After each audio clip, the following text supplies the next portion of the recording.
Iran and Saudi Arabia are restoring their diplomatic relationships for the first time in 7 years. Iran and Saudi Arabia have had a tumultuous relationship for decades. Both countries will now reopen their embassies for the first time since 2016, when Iranian protesters stormed the Saudi embassy.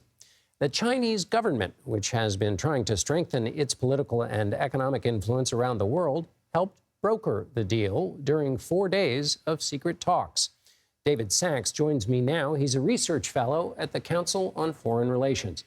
So, David, what's in it for Beijing with this deal? Yeah, I think it's mostly about reputational benefits that Beijing could have.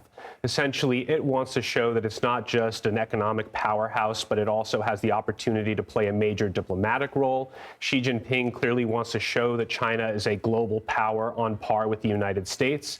I don't think that it's any coincidence that this occurred on the same weekend that Xi Jinping was confirmed for his third term as president of China. And so right now they want to show that they can offer an alternative to U.S.-led leadership to countries in the Middle East, in Europe, as well as in South Asia and the global South. What do we know about the 4 days of work and China's assertion of influence here as diplomats? Yeah, I mean, the most interesting anecdote that I read about this whole process was that Beijing insisted that English not be used during the negotiations, that it be conducted in Chinese, Farsi, and Arabic. And to me, that's a very clear sign that Beijing is looking to offer an alternative to the U.S.-led order, and that it doesn't want to be seen as playing a part of the current U.S.-led order. So I think that was a very interesting thing.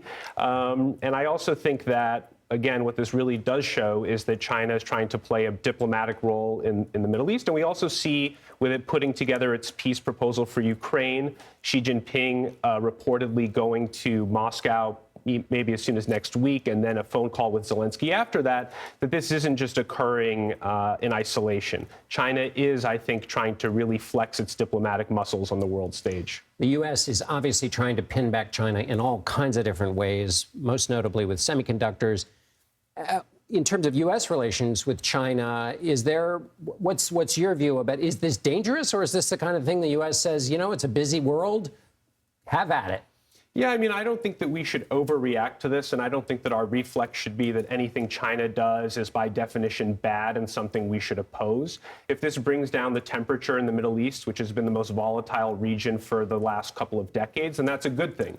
And if it allows us to somehow find a way for the war in Yemen to end, then that's also a good thing for the United States. I don't think that this necessarily means that the order in the Middle East has been overturned, that Beijing has surpassed the United States for influence in the region. We're still the security guarantor for Saudi Arabia, so it's not really a major realignment per se.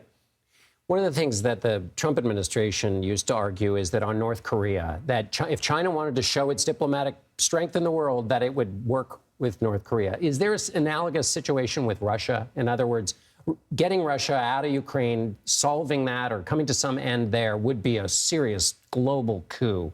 How much leverage does China really have with Russia? Well, they have a ton of leverage with Russia and with North Korea, as you mentioned. I mean, this was pretty low-hanging fruit, right? It was in all the countries' interests to have this deal occur. Iran has interest here, so does Saudi Arabia, and so does China.